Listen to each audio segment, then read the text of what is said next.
Bonjour à toutes et à tous. Bienvenue dans cette nouvelle édition, troisième édition de notre webinaire sur les politiques d'archivage dans la communauté francophone. Alors, petit rappel pour éventuellement ceux qui ne nous connaissent pas. Donc, c'est un webinaire qui s'inscrit dans le cadre du groupe PAIN. Le groupe PAIN, c'est un groupe qui s'occupe de la préservation des informations numériques, comme le désigne son acronyme. C'est un groupe de travail qui agit au sein d'une société savante qui s'appelle l'association Aristote. Et dans ce cadre, il nous a semblé utile, intéressant de partager nos connaissances et surtout avoir des retours d'expérience de la mise en œuvre ou des intentions de mise en œuvre. Ça nous intéresse aussi toute la partie genèse, quel que soit le degré de maturité. Finalement, on voit bien que ces choses-là sont parfois complexes à mettre en œuvre, nécessitent du temps, et c'est aussi intéressant en fonction du degré de maturité. C'est pas d'avoir un retour d'expérience, c'est pas que les projets aboutis qui nous intéressent.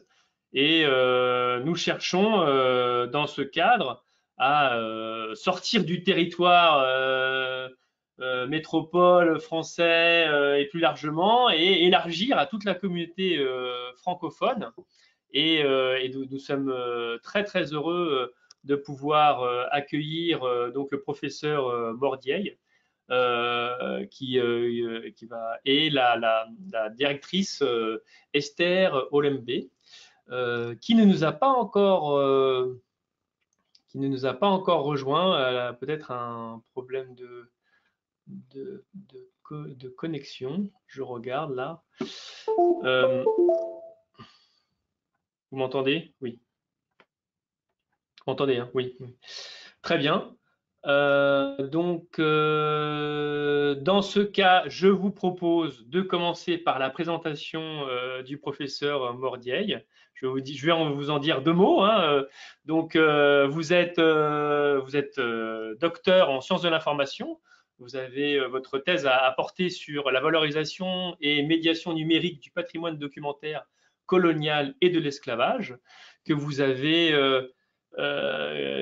soutenu à l'université Paul Varin de Montpellier en 2013. Par ailleurs, vous avez nombreuses publications à votre actif, dont récemment, une de vos dernières publications portait sur la conservation, un article sur la conservation numérique de l'état civil sénégalais, un moyen d'une démocratisation de l'accès à l'information dans une ville intelligente. Et par ailleurs, vous êtes donc professeur, maître de conférence titulaire à l'université Cheikh Anta Diop de Dakar au Sénégal, et chef du département option archives, donc à l'école, bibliothécaire, archivistique et documentaliste.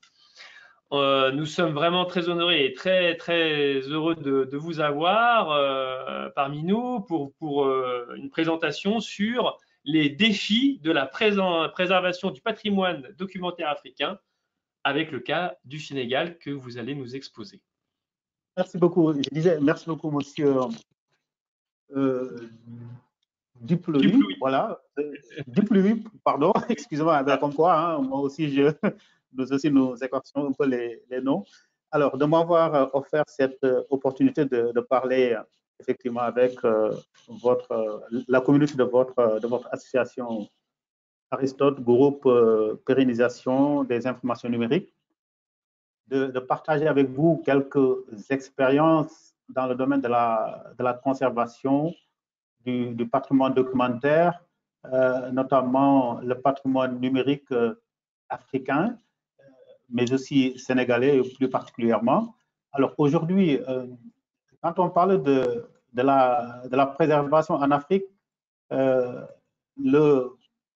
c'est-à-dire l'urgence, c'est plus la préservation du patrimoine papier, c'est-à-dire que le patrimoine analogique. Voilà, quelle qu'en soit la forme. Alors, en Afrique, le patrimoine documentaire est confronté à plusieurs défis. J'entrerai tout à l'heure dans le détail, dans le plan de ma présentation.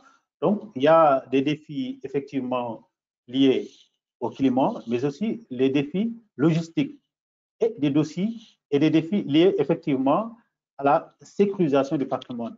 Voilà. Donc, ce sont des défis auxquels effectivement le patrimoine documentaire africain en général est présent. Alors, pour le plan de ma présentation, je parlerai dans un premier temps des défis de la préservation du patrimoine africain en général et plus particulièrement sénégalais. Dans un deuxième point, je parlerai de la nécessité d'une politique de préservation pour la nécessité d'une politique de préservation du patrimoine documentaire sénégalais. Et en troisième lieu, je parlerai de la conservation numérique. Quels sont les moyens de la conservation numérique en termes de moyens de sécurité, mais aussi de stabilité des documents numériques. Voilà. Alors, pour le premier point, concernant les défis de la préservation du patrimoine documentaire en Afrique francophone, alors ces défis sont pour l'essentiel liés aux éléments que je vais vous citer. Vous avez tout d'abord des défis liés aux moyens financiers, des défis liés au matériel logistique, mais aussi des défis liés au climat, c'est-à-dire des défis climatiques. C'est bien beau de parler de la numérisation, du document numérique, mais en Afrique, malheureusement, les gens parlent du numérique. C'est bien, effectivement, il faut évoluer, il faut effectivement essayer d'adopter les technologies du moment. Mais on ne peut pas parler du numérique sans pour autant régler d'abord le problème de l'analogie, c'est-à-dire le problème du document papier. Moi, je prends l'exemple du Sénégal. Bon, avant de parler de l'exemple du Sénégal, je parlerai d'abord de manière plutôt globale, hein, c'est-à-dire la situation africaine de manière générale. Alors, pour ce qui est des moyens financiers, souvent on constate une absence totale de budget spécifique réservé à la gestion du patrimoine documentaire. Ça, toutes les structures de préservation du patrimoine, c'est très rare qu'on voit des budgets spécifiques dédiés exclusivement à la préservation du patrimoine. Ça, c'est un problème. Souvent, même si ces lignes budgétaires existent, souvent, elles ne sont pas suffisantes. Elles sont loin d'être suffisantes pour mettre en œuvre une bonne politique de préservation. Donc, ça, c'est un aspect financier extrêmement important qu'on ne peut pas négliger effectivement dans une politique de préservation.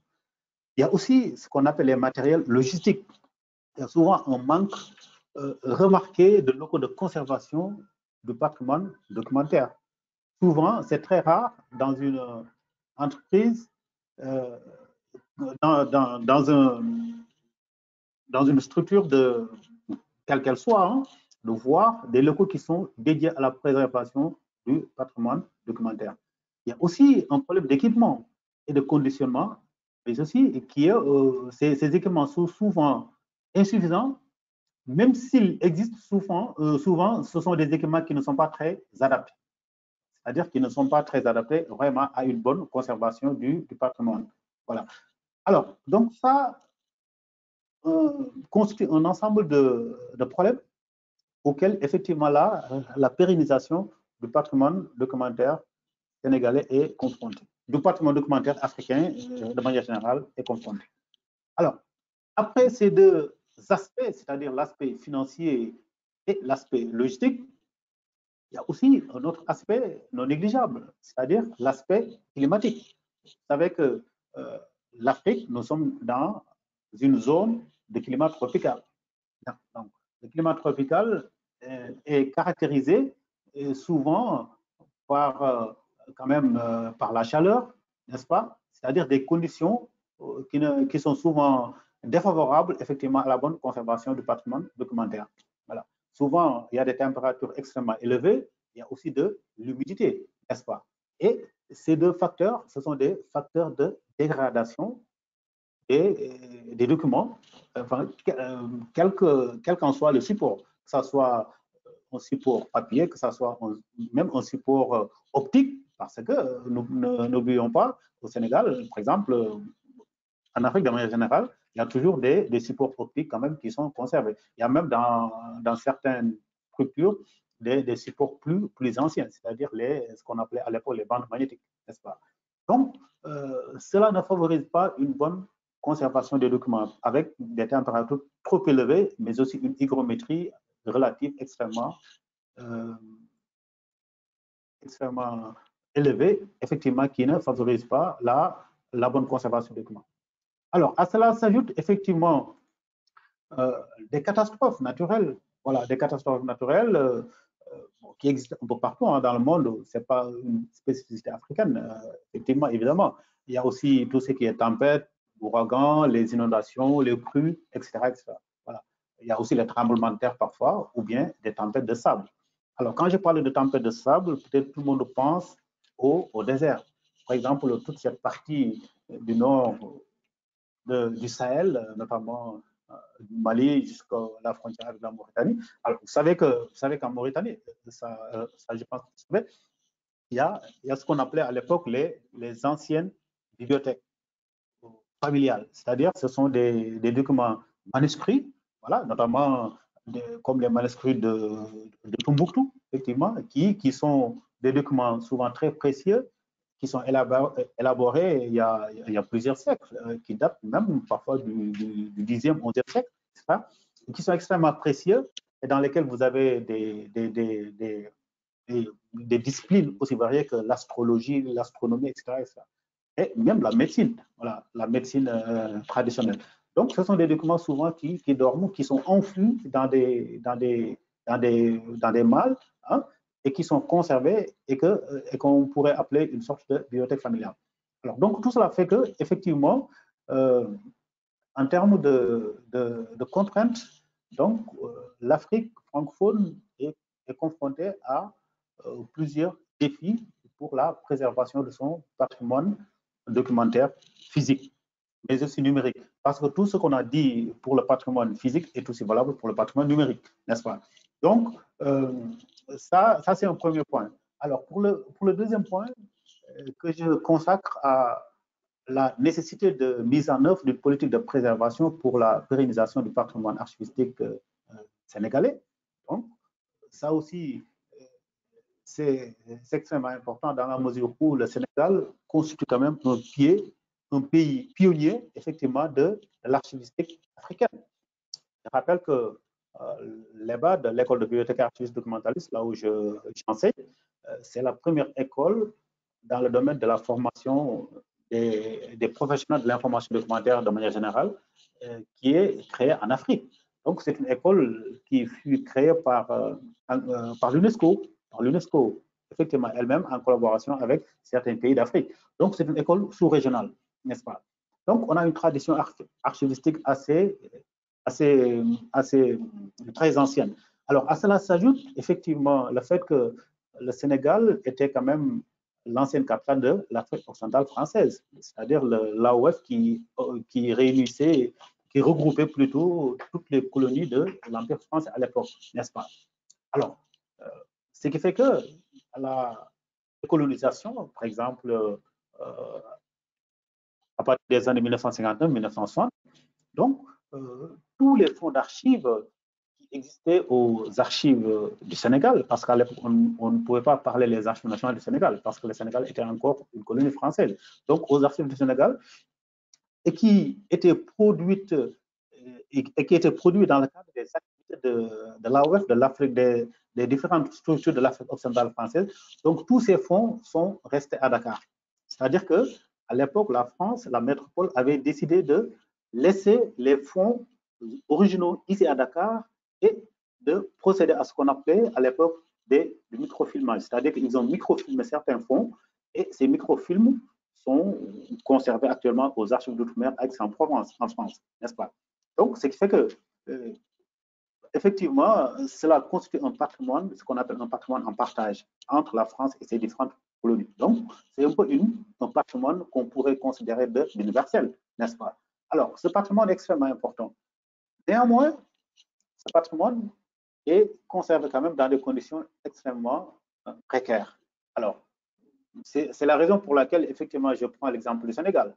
Parce que le Sénégal, quand même, c'est un pays, effectivement, qui n'a jamais disposé de maison des archives, c'est-à-dire d'un bâtiment d'archives qui répond aux normes de conservation et de préservation du patrimoine documentaire.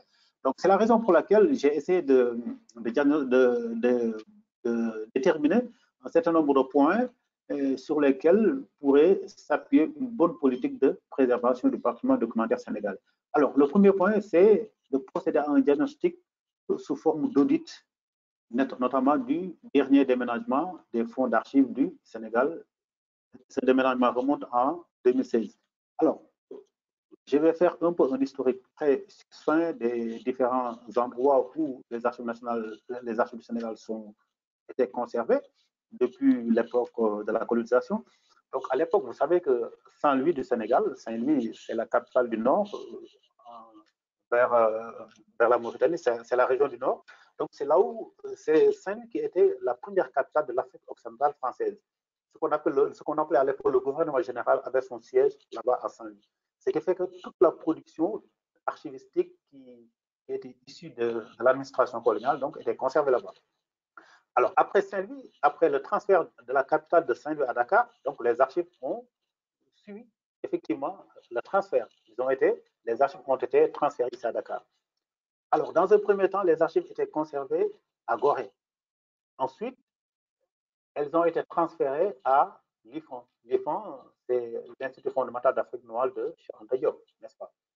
Après l'IFON, les archives ont été déménagées à nouveau au building, ce qu'on appelle ici le building administratif, c'est-à-dire c'est un grand bâtiment qui abrite beaucoup de directions, beaucoup de ministères, n'est-ce pas, qui est en centre-ville, au centre de Dakar, ce qu'on appelle actuellement plateau, et les archives étaient logées au sous-sol de ce building administratif, au sous-sol. Donc déjà, le sous-sol, déjà, ça pose problème en termes de conditions de conservation. Voilà. Alors, à partir des années 2015-2016, donc l'État du Sénégal avait décidé de réhabiliter ce bâtiment qui date quand même de très longtemps et qui était en train de dégrader. Donc là, il fallait déménager les archives du building administratif vers un autre lieu. Et qu'est-ce que l'État du Sénégal a choisi comme lieu? Alors, l'État du Sénégal a trouvé un centre commercial, un local qui existe dans un centre commercial pour déménager les archives. Donc, déjà, vous imaginez l'État, effectivement, tout ce que cela peut présenter comme facteur de risque en termes de dégradation. Alors, après ce transfert, effectivement, était destiné à un local. Donc, l'État du Sénégal a trouvé un local dans un centre commercial. Je dis bien un centre commercial, alors pour loger les archives nationales du Sénégal. Donc, ça pose problème. Déjà, un centre commercial, je pense, n'est pas le lieu le plus indiqué quand même pour abriter des fonds d'archives, n'est-ce pas? Alors, donc après ce transfert, effectivement, les archives nationales du Sénégal sont actuellement conservées dans ce local avec tout ce que cela présente comme risque de dégradation. Alors, la conservation des archives dans ces locaux est en effet exposée à tous les facteurs internes comme externes de dégradation des documents. Alors, facteurs liés à l'incendie, aux inondations, mais aussi aux agents biologiques.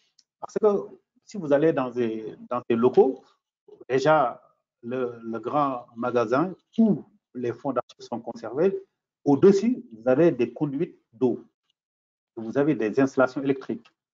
Alors, donc là, il y a tout un cocktail explosif, bon, je n'exagère pas, qui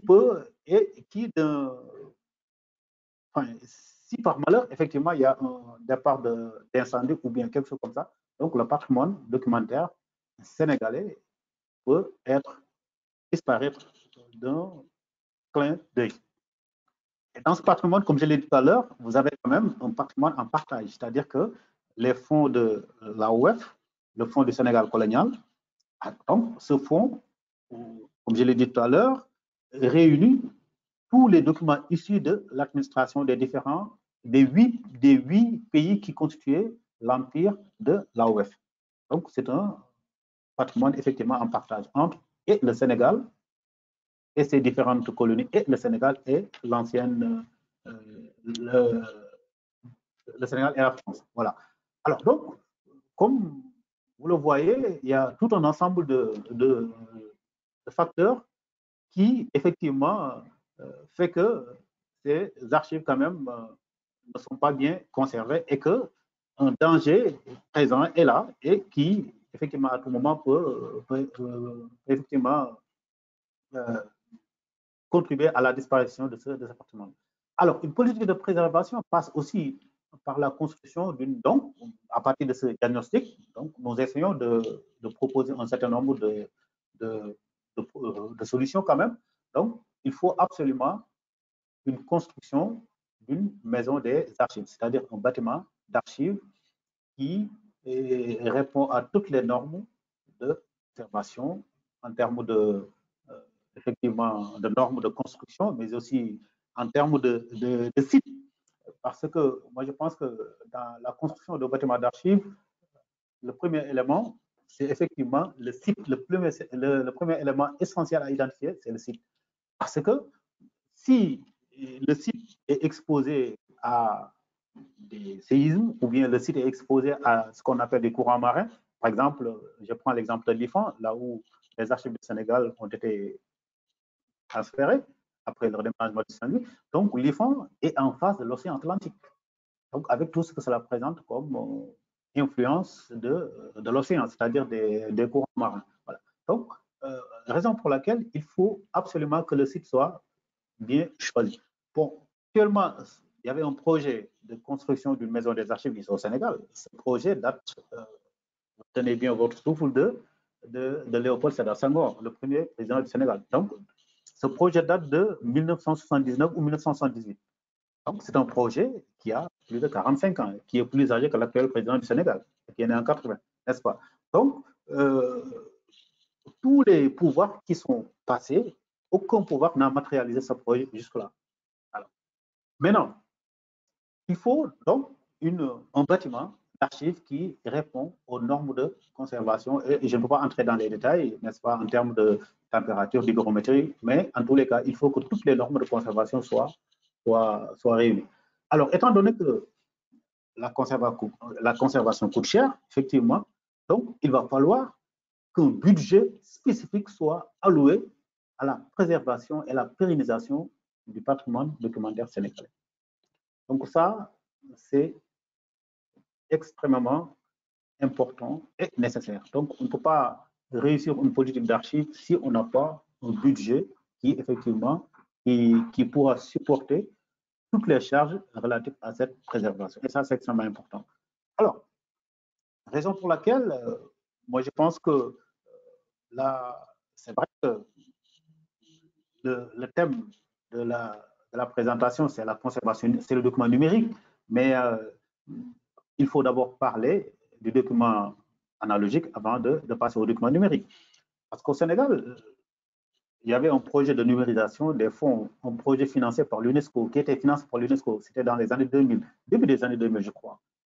Mais moi personnellement, c'est un projet que je ne trouvais pas pertinent, parce que au moment où, à cette époque, on parlait de la numérisation, alors que 50% des fonds n'étaient pas encore traités, c'est-à-dire que n'étaient pas encore disponibles sur instruments de recherche, ce qu'on appelle dans le jargon archivistique des instruments de recherche, c'est-à-dire des répertoires, des inventaires, voilà, qui permettent aux usagers d'accéder aux informations contenues dans ces fonds. Donc, moi, je pense qu'avant de numériser, il faut d'abord traiter documentairement. Il faut que les documents soient traités avant de passer à l'étape de la numérisation. Voilà. Donc ça, enfin, il y a d'autres projets. Il y a les Allemands récemment qui étaient venus aussi, qui avaient aussi un projet d'aider pour la numérisation. Mais moi, je serai le directeur des Archives nationales du Sénégal. Je leur aurais dit, écoutez, nous, ce dont on a besoin, c'est plus des moyens logistiques. C'est-à-dire que qui nous permettent, bien sûr, ce n'est pas un autre pays qui va venir construire une maison des archives pour un autre pays, bien sûr, mais comme ils apportent une aide pour la numérisation, moi, cette aide, je vais plutôt mettre ça dans la construction et dans le personnel. Parce qu'aussi, c'est un paradoxe, parce que là où j'enseigne à l'EBAD, chaque année, on produit minimum une trentaine d'archivistes. Je dirais une cinquantaine de professionnels de l'information documentaire, si on inclut les documentalistes, les bibliothécaires. Mais les archives nationales du Sénégal manquent du personnel. Et ça, c'est extrêmement paradoxal quand même. Donc, il y a du personnel, mais on ne recrute pas. Donc, tout cela fait que, effectivement, une politique de préservation passe tout d'abord par la construction, pour me résumer, hein, pour la construction, mais aussi la mise à disposition de moyens financiers et enfin le recruter un personnel compétent, professionnel qui effectivement peut permettre de traiter d'abord les fonds parce qu'un fonds non traité ne peut pas être préservé. Donc un fonds doit être un fonds documentaire quel qu'il soit, que ce soit un fonds une collection de bibliothèques ou bien un fonds d'archives. Il faut que ça soit traité pour effectivement que la préservation puisse être assurée. Voilà, donc de manière très résumée, pour ne pas être très long, voilà une sorte d'introduction générale que je voudrais faire quand même pour le cas du Sénégal. Alors, pour ce qui est du troisième point, c'est-à-dire la conservation numérique, à proprement parler, bon, je ne sais pas si je peux apprendre à qui que ce soit quelque chose, mais en tous les cas, quand même, il y a des généralités. Quand on parle de conservation numérique, c'est quoi? C'est-à-dire, ce sont d'abord des moyens. Et ensuite, la sécurité et la stabilité des documents numériques, n'est-ce pas? Donc, ce sont des éléments qui sont extrêmement importants pour assurer une bonne politique de conservation numérique.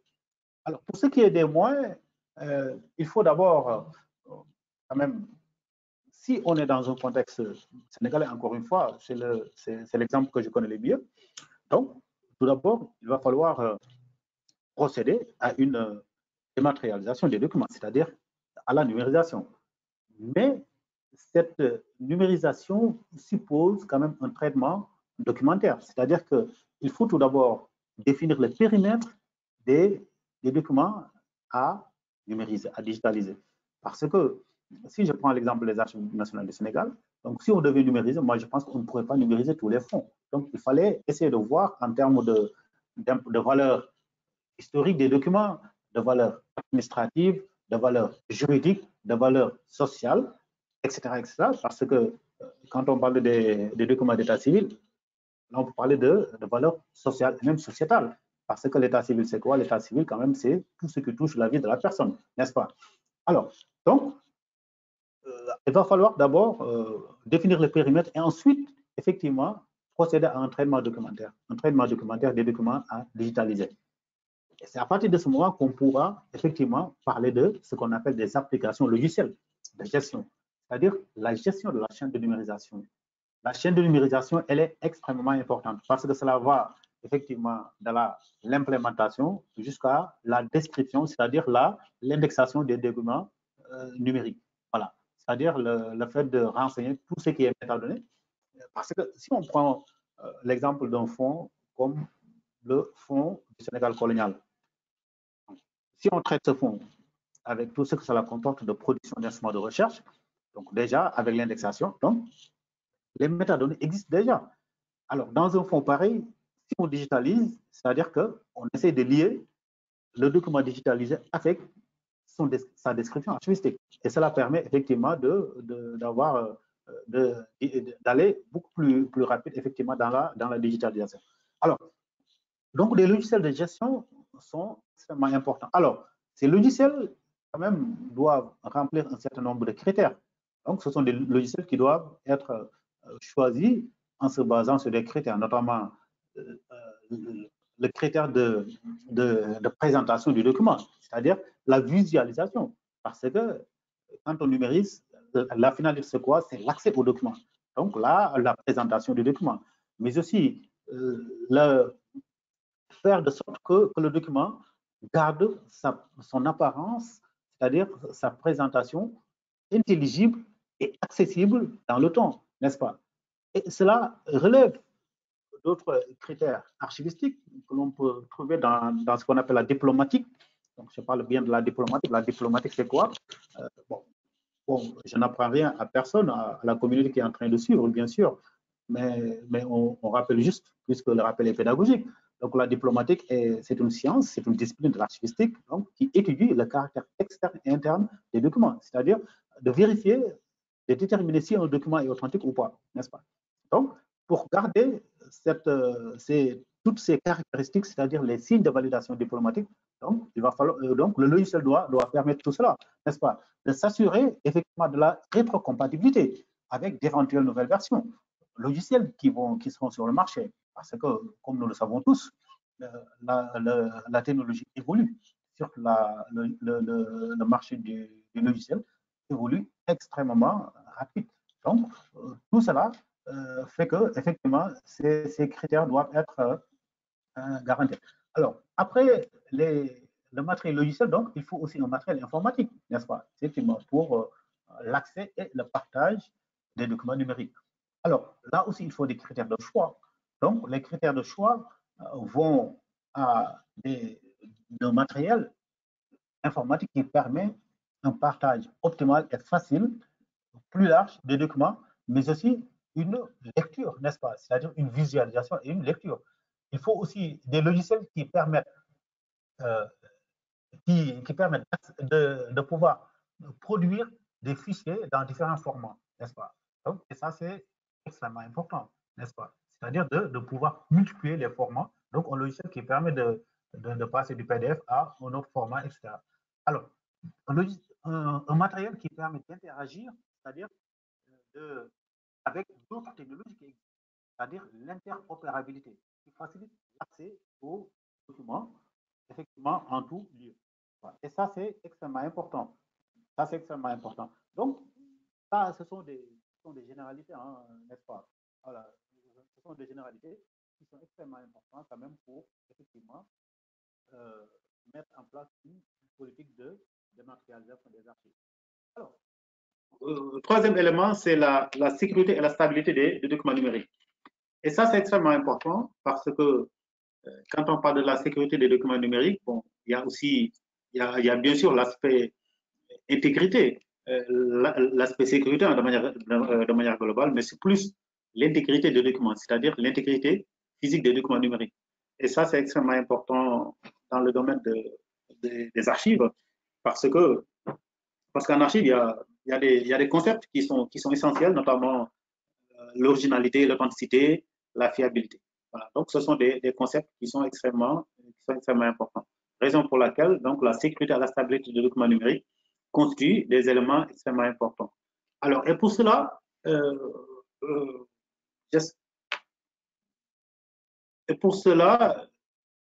tout le monde m'entend.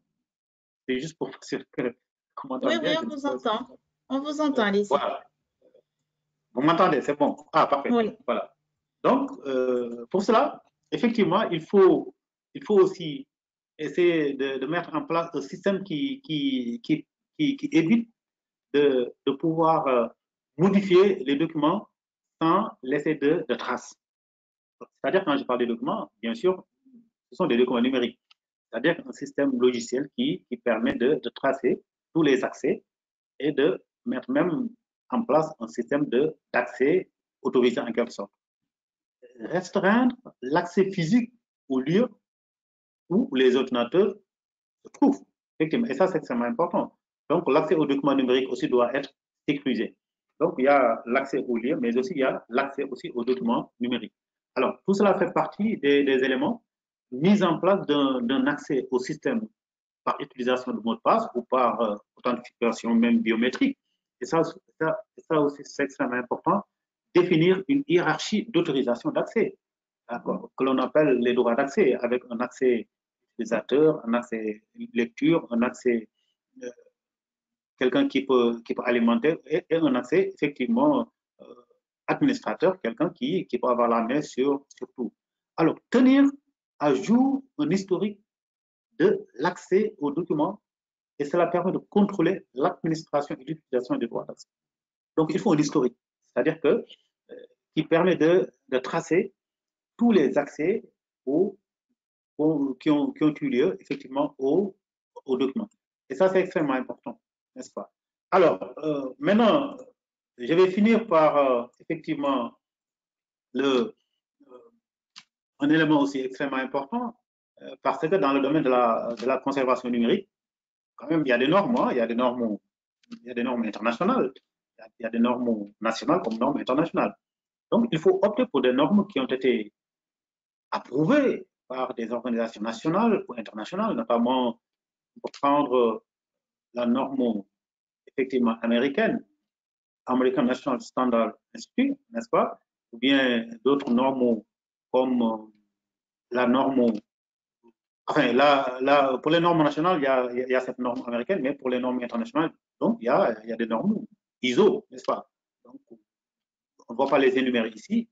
En tous les cas, il y en a beaucoup.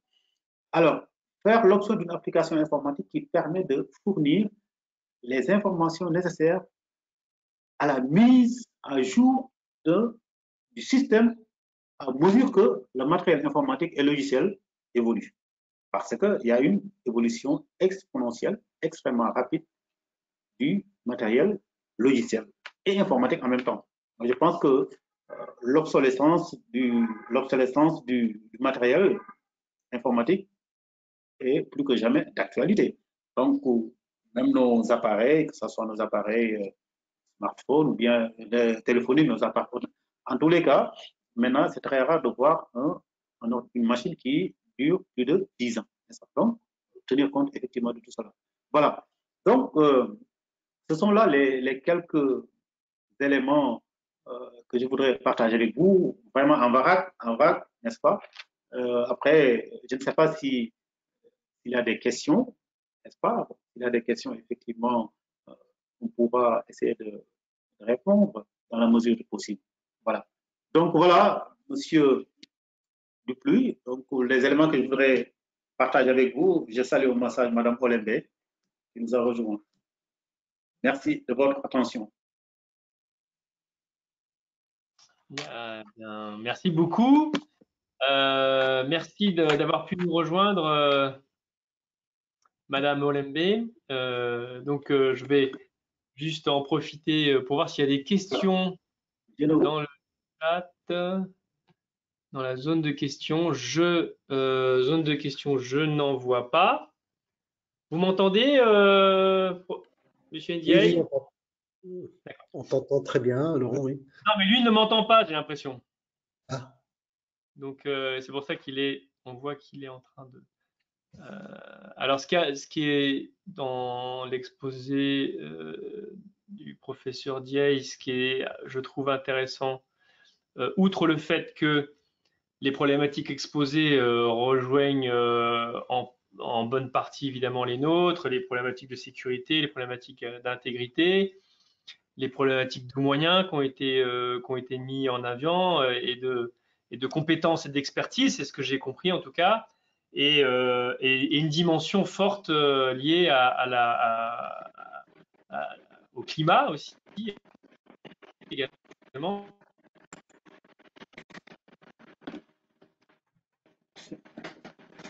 Je ne vous entends pas.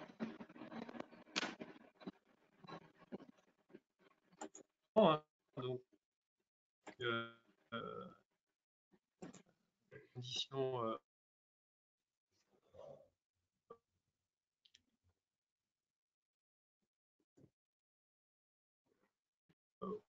conditions climatiques qui ont une grosse influence sur la conservation des supports physiques et Allô, je ne sais pas si vous m'entendez, mais moi, je pas. Tant pis, j'avais une question. On vous entend. Vous m'entendez, mais moi, je ne vous entends pas. C'est OK. On vous entend, OK. Bon, écoutez, c'est pas grave. Bon, dommage. Okay. Bon, du coup, on va arrêter. Je suis Madame professeur Olembe, vous m'entendez? Docteur, pardon. Oui. Et nous, on ne vous entend pas, en revanche.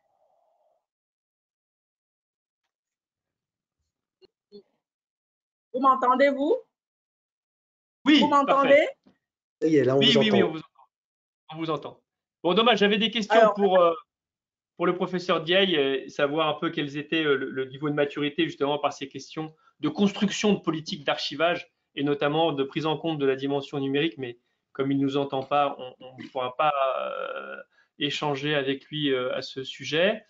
On va peut-être poser les questions à la fin de l'intervention de Madame Olembet, Laurent. Oui, je vais présenter.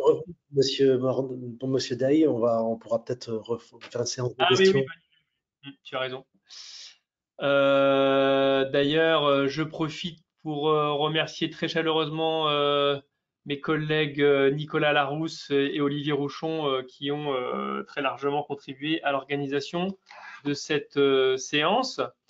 Et nous sommes très honorés et très contents aussi, docteur Esther Elombé, de vous avoir parmi nous. Je vais faire une courte présentation, si toutefois il y avait des erreurs qui se seraient glissées dans les informations que j'ai pu recueillir, vous n'hésiterez pas à les rectifier. Donc, vous êtes aussi titulaire d'un doctorat en sciences de l'information sur la production des savoirs dans le discours universitaire en situation d'évaluation endogène, que vous avez soutenu à l'Université Lumière de Lyon 2 en l'occurrence.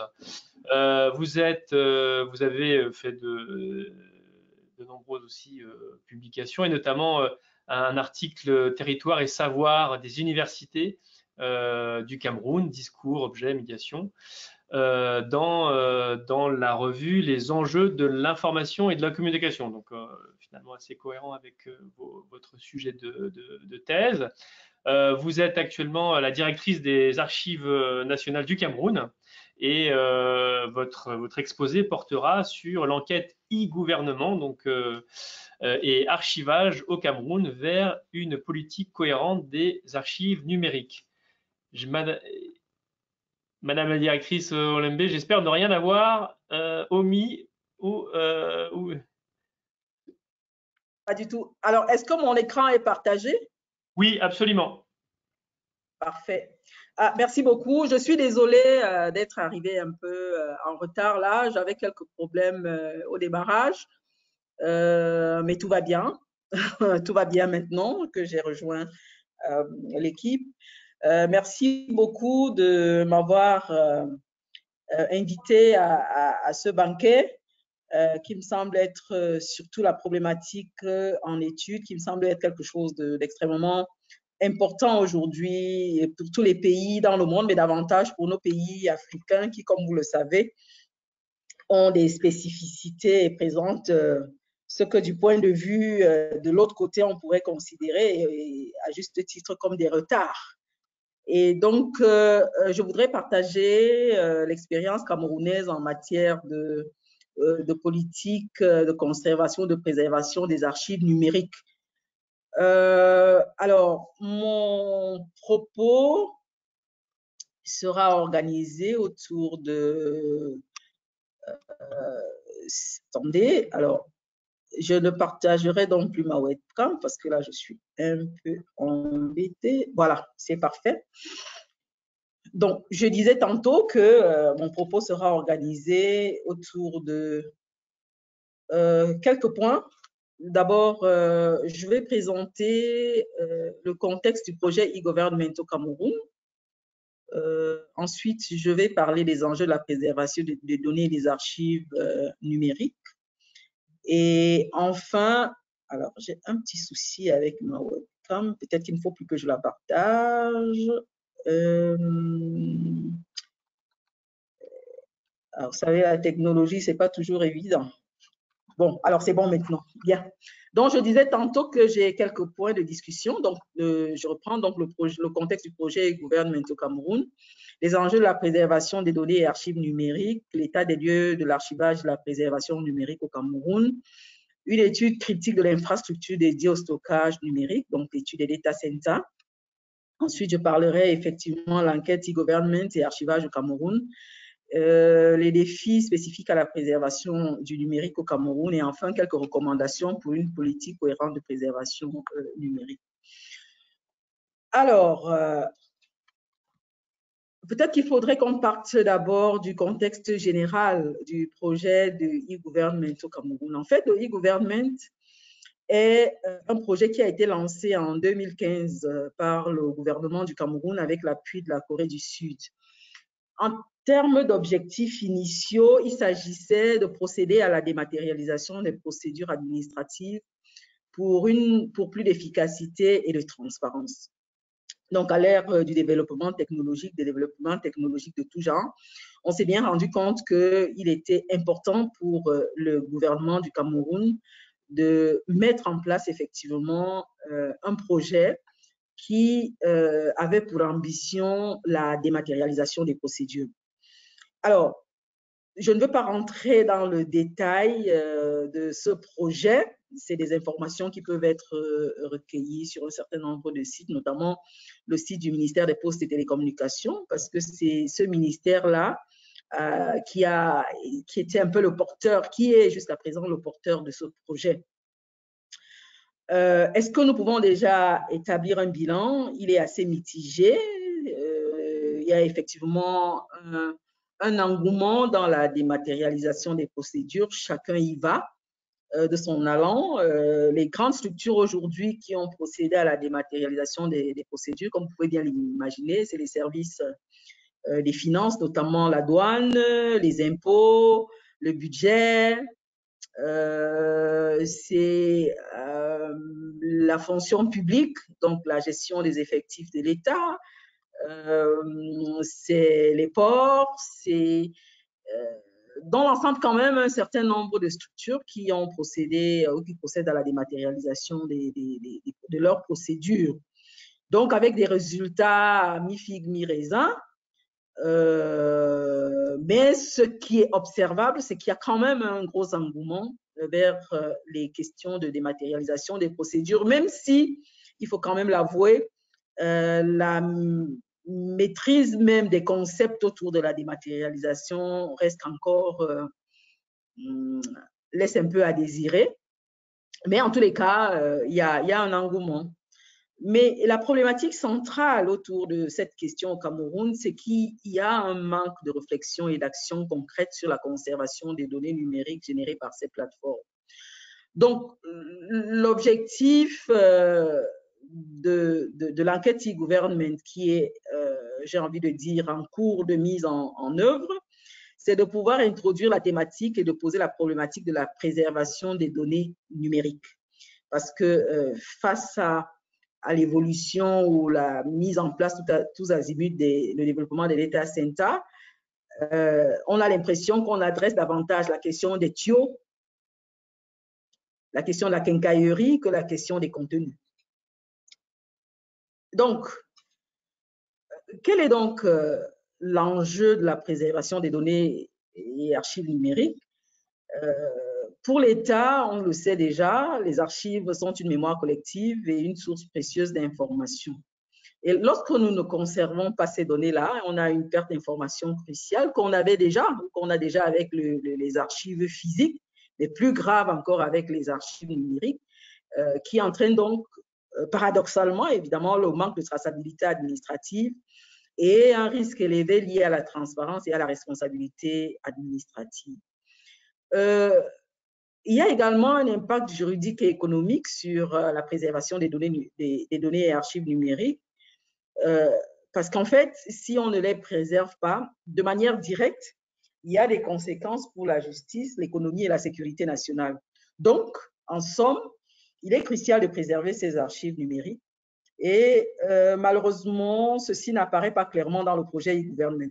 Et d'ailleurs, comme je l'ai indiqué tout à l'heure, qui porte le projet e-government au Cameroun, certes, appuyé par le gouvernement coréen, c'est le ministère en charge des postes et télécommunications, ce qui peut quand même créer quelques questionnements autour du porteur du projet et de sa sensibilité pointue sur la conservation des données numériques. Mais en tous les cas, c'est un choix politique, donc on le respecte, mais ça ne nous empêche pas de relever les difficultés, n'est-ce pas, qui sont inhérentes à l'élaboration même du projet, étant entendu que au départ, les archives nationales n'ont pas fait partie des acteurs de ce projet.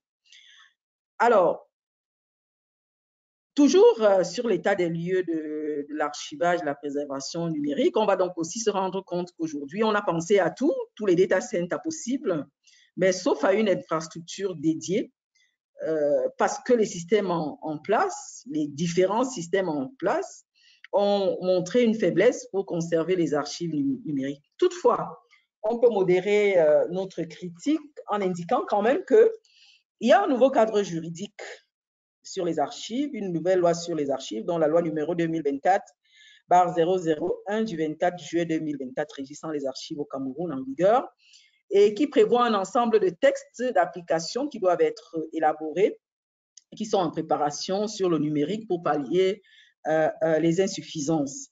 Évidemment, on peut faire des comparaisons avec d'autres pays africains ou bien la Corée du Sud, même qui est notre accompagnateur. On se rend bien compte que, par exemple, en Corée du Sud, le e-government est porté prioritairement par les gestionnaires de contenu, donc évidemment par les archives nationales. On a souvent posé cette question, mais en tous les cas, on se rend bien compte que le fait de n'avoir pas pris en compte la dimension de la préservation, la question de la préservation au cœur du développement de la dématérialisation des procédures peut être préjudiciable à moyen terme. Donc, il y a une première étude qui a déjà été commise.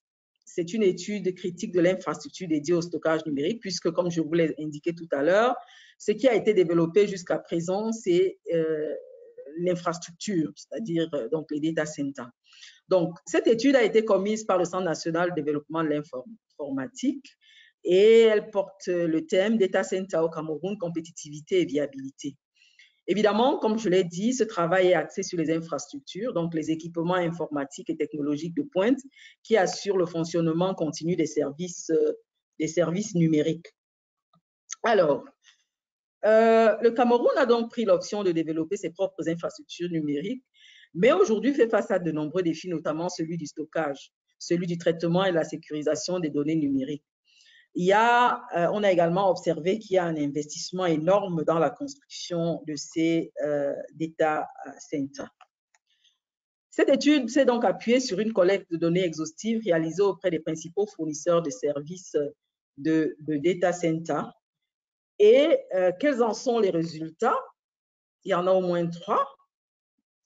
Donc, première chose, c'est que le Cameroun compte un nombre significatif de data centers, à la fois privés et publics. Cependant, la plupart d'entre eux sont de petite et moyenne taille, sans aucune certification ni accréditation, ce qui pose donc, vous comprendrez bien avec moi, la question de la sécurité des infrastructures et leur capacité à faire face aux sinistres. Le deuxième point, c'est la question de la connectivité. Alors, la question de l'accès à Internet, nous en avons fait l'expérience tout à l'heure. Ça fait un moment que je n'arrivais pas à me connecter. Donc, la question de l'accès à l'Internet et de la bande passante. La question de l'efficacité et de l'efficience énergétique qui rejoint celle de la connectivité. Et puis, je crois que le quatrième point, c'est le traitement et la sécurité des données. Donc, il y a cette étude, je pourrais la partager avec vous, qui est quand même une étude d'environ un peu plus de 270 pages. Donc, je pourrais partager en cas de besoin cette étude. Alors, donc ce sont des premières données que nous avons eues grâce à cette étude, c'est-à-dire qu'on a aujourd'hui une photographie des data centers. Il y a une analyse SWOT qui a été faite sur les forces, les faiblesses, les opportunités, les menaces de ce que nous avons aujourd'hui comme data center. Et nous avons donc proposé au gouvernement qu'à côté de cette étude qui est déjà, elle, disponible, elle a été rendue disponible il y a quelques jours, qu'il serait important de compléter cette enquête-là par une autre qui porterait donc sur l'archivage au Cameroun de manière globale. Cela n'est de ce que depuis 2017, il y a un travail important qui est fait, des réformes importantes qui sont faites dans le domaine des archives et ce travail a donné lieu déjà, comme je vous l'ai dit tantôt, à la promulgation d'une nouvelle loi sur les archives, assez ambitieuse quand même, il faut le dire. Et cette loi intègre dans ses dispositions la question de l'archivage électronique et le développement de la dématérialisation des procédures administratives est également un joli prétexte pour pouvoir engager la réflexion globale sur l'archivage électronique au Cameroun. Donc, le projet e-government, donc, comme on l'a dit, lancé par le Cameroun, est effectivement un pas important vers la modernisation des processus administratifs. Cependant, l'absence d'une stratégie cohérente pour la préservation des données et archives numériques pose d'ores et déjà de sérieux problèmes à moyen et à long terme. L'enquête e-government va donc compléter celle sur les data centers et a donc pour objectif ou pour ambition d'étudier la structuration des données, les possibilités d'interopérabilité et la mise en place d'une infrastructure nationale de transfert des données numériques archivées, évidemment, pour leur préservation et leur conservation pérenne. Mais il faut déjà dire qu'avant même de lancer cette étude, il y a quand même quelques défis dont il faut tenir compte liés à la préservation numérique au Cameroun. D'abord, les défis technologiques. Il y a certes des infrastructures, ça il faut le dire, on a de grosses infrastructures, on a de moyennes et de petites infrastructures. Sauf que cette multiplication d'infrastructures pose quand même le problème de la structuration des données, pose le problème de l'interopérabilité des données, pose le problème de la sécurité des données et pose même également le problème qui se pose, celui de l'autorité en charge de la coordination de toutes ces infrastructures-là. Donc, au plan technologique, évidemment, comme je l'ai dit, il y a des infrastructures, mais il manque une infrastructure numérique adaptée à la conservation sur le long terme.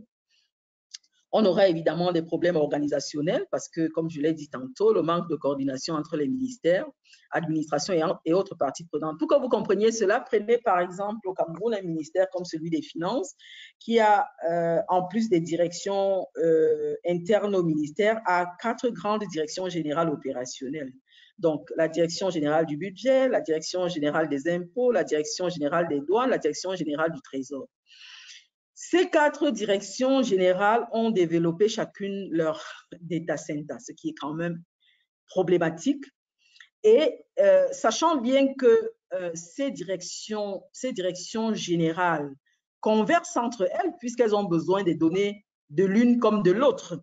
Par exemple, le budget a besoin des données des impôts, les douanes ont besoin des données des impôts, le trésor a besoin des données. Donc, ça pose quand même un problème parce que chacun est dans une espèce de...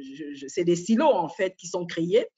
Et malgré de gros investissements qui sont faits, il n'y a pas mutualisation des ressources et il n'y a pas d'interopérabilité. Et là, nous sommes dans un seul ministère. Imaginez-vous donc à l'échelle nationale. Évidemment, au moment où on a pensé le projet e-government, on n'a pas pensé à une allocation de ressources pour la gestion des archives numériques. Donc, il va donc s'opposer un problème financier sur l'allocation des ressources pour la gestion des archives numériques. À côté de cela, il y a la question de la formation et des compétences. Donc, évidemment, il n'y a pas de personnel formé dans la gestion et la préservation des archives numériques parce que la question est davantage prise en charge par les informaticiens et je pense que ça, c'est un problème général qu'on connaît. D'abord, la notion d'archive du point de vue de l'informatique n'a pas la même notion que du point de vue de l'archivistique qui a pour partie liée avec les questions de valeur, les questions de droit. Donc, il y a un malentendu à ce niveau-là qu'il faut pouvoir rapidement régler. Et donc, nous nous sommes dit qu'avant, comme je l'ai dit, d'entamer cette étude, il serait bien d'élaborer une stratégie nationale d'archivage numérique cohérente avec le système national d'archivage. Pourquoi nous le disons? Parce que la nouvelle loi sur les archives prévoit la création d'un nouvel organisme chargé de gérer le système national d'archivage, évidemment physique ou électronique. Donc, c'est elle qui naturellement devrait être l'autorité centrale qui va pouvoir gérer l'archivage numérique. Mais cela doit se faire au sein de l'organisme en charge du système national d'archivage. Nous pensons également que nous espérons que le résultat de cette étude va nous amener à proposer au gouvernement d'investir davantage dans des infrastructures plus cohérentes de stockage numérique. Alors, au lieu de faire du saucissonnage, nous pensons qu'il est possible d'avoir des infrastructures, une infrastructure en amont qui fait du pré-archivage et une infrastructure en aval au niveau de la nouvelle structure qui va être créée, qui va faire de l'archivage numérique définitif. Évidemment, la question du cadre législatif et réglementaire va également se poser. Nous sommes en train de lancer une équipe de travail pour l'élaboration des textes d'application de la loi régissant les archives. Et nous nous rendons compte que ce travail doit se faire en bonne intelligence avec les administrations en charge du numérique parce que on s'est rendu compte, pour éviter la cacophonie actuelle, il est important vraiment qu'il y ait une collaboration franche entre ces administrations-là et la structure en charge de la gestion des archives. Sinon, on va se retrouver dans des situations de bicéphalisme avec des institutions qui se marchent dessus. Donc, il y a vraiment du pain sur la planche pour pouvoir s'accorder sur le cadre législatif et réglementaire. Évidemment, ce travail ne peut pas se faire sans l'accompagnement des partenaires internationaux. Nous avons déjà la coopération avec la Corée du Sud et nous pensons qu'il faut déjà également poser ce problème. Mais nous pensons qu'à côté de cette coopération avec la Corée du Sud sur la problématique du e-government, nous voulons ouvrir aux expertises, à d'autres expertises internationales. Je pense d'ailleurs que cette association Aristote nous semble un bon vivier pour pouvoir commencer des discussions pour des nouveaux partenariats stratégiques à travers le monde.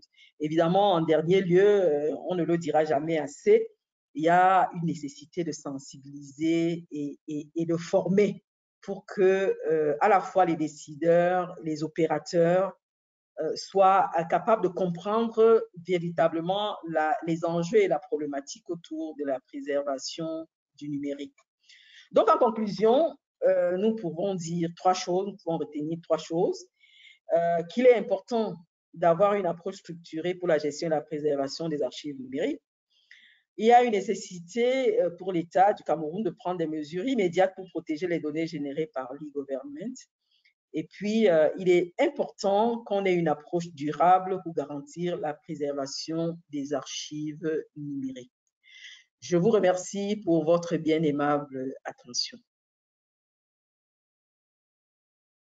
Merci à vous pour cette présentation très complète qui donne des éléments de réflexion. Je ne sais pas, je ne vois pas, alors je ne suis pas à jour.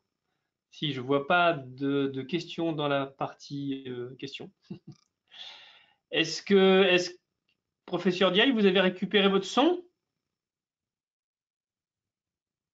Alors là, maintenant, on ne vous entend plus, malheureusement. Mon Dieu, ça marche que dans un sens. Vous pouvez écrire, oui. Je ne sais pas si c'est ce que vous cherchez à vous dire.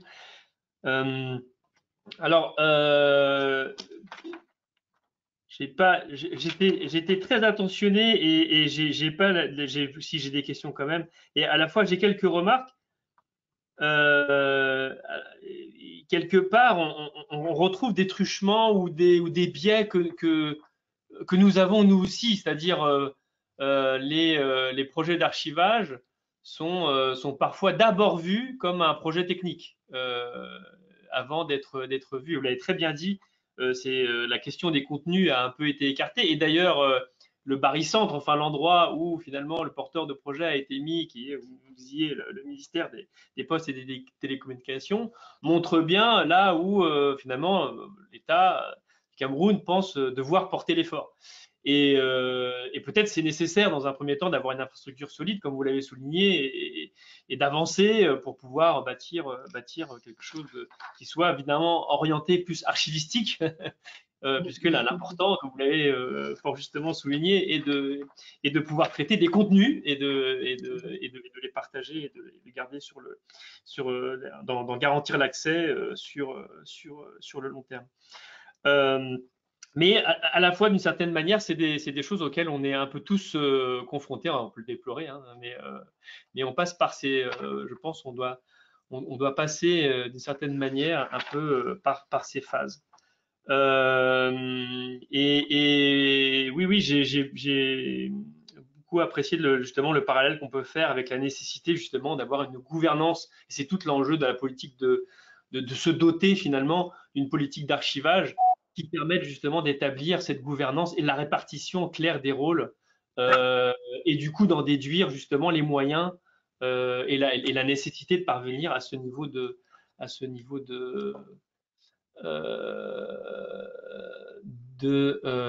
maîtrise, j'aurais envie de dire. Alors, il y a des questions. Alors, vous pouvez aussi prendre la parole. Question de Violette Lévy. Très intéressante intervention. J'ai plusieurs questions. Je m'en fais le relais. Hein, je crois que vous connaissez. D'abord, la définition des archives dans la nouvelle loi camerounaise prend-elle les données en compte et pas seulement les documents? Oui. Très bonne question. La réponse est oui. Oui, oui. La réponse c'est oui, et pas seulement les données, mais également les informations, en tous les cas, les données orales.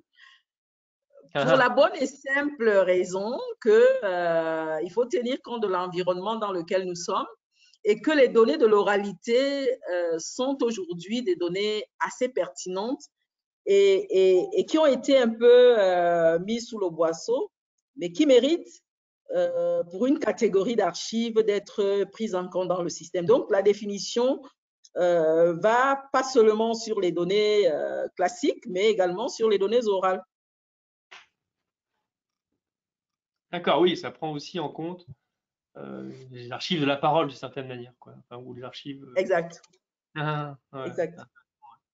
Et juste pour compléter, si vous permettez. Bien sûr.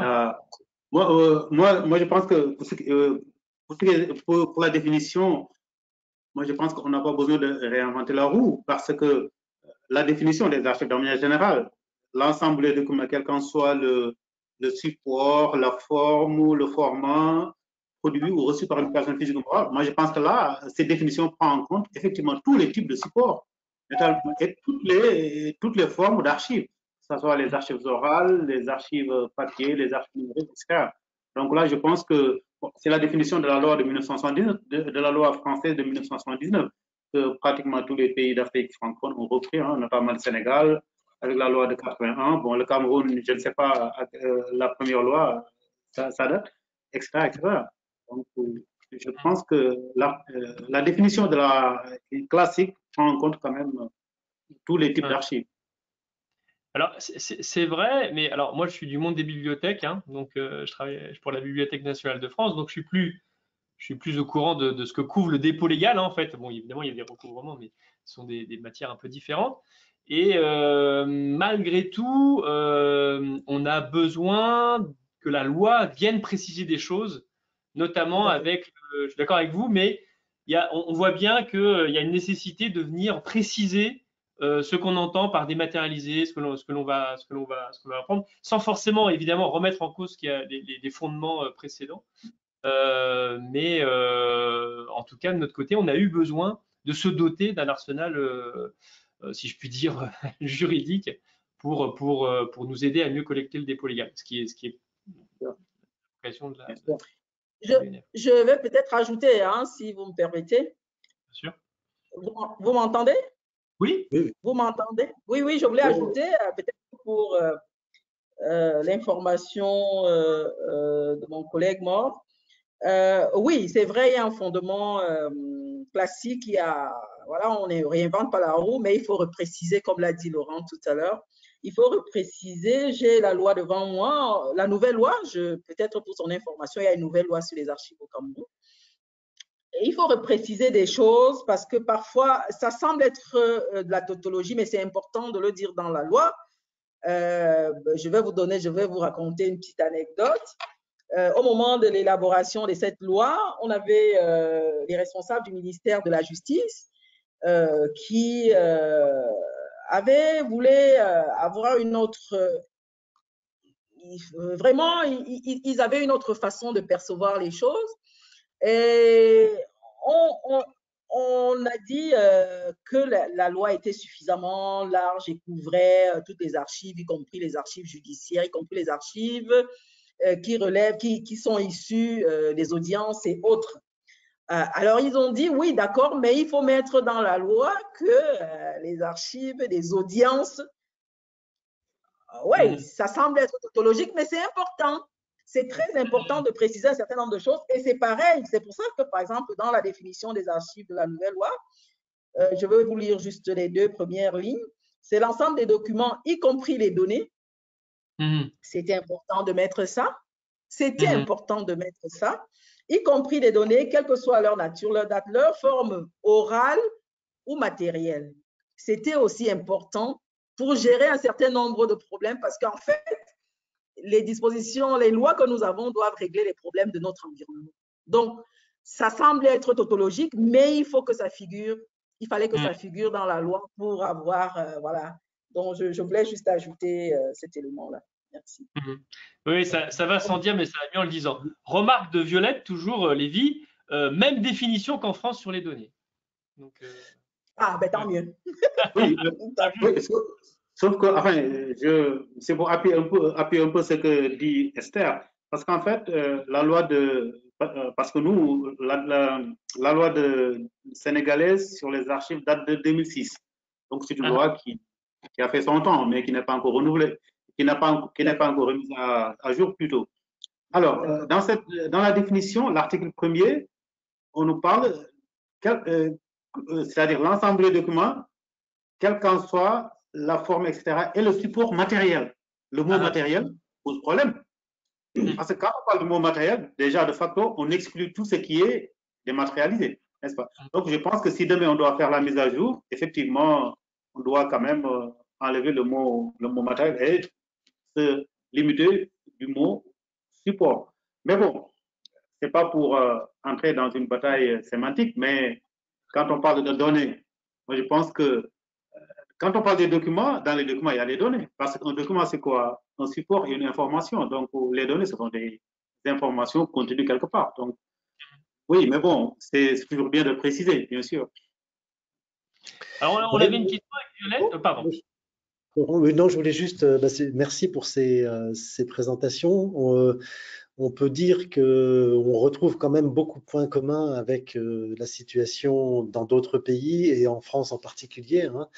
Alors moi, je m'intéresse évidemment côté plus des données de la recherche. Est-ce que vous, les données issues des projets de recherche ou inversement, est-ce des projets de recherche qui voudraient utiliser les données que vous allez préserver?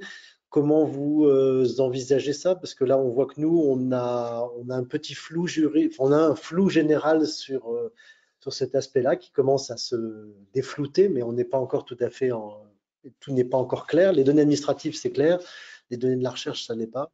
Et j'ai noté aussi que vous faisiez un effort particulier sur la formation des nouvelles générations d'archivistes ou de bibliothécaires avec le numérique. Et ça, c'est quand même quelque chose qui nous intéresse aussi. Et peut-être qu'on peut aussi collaborer sur ces aspects-là.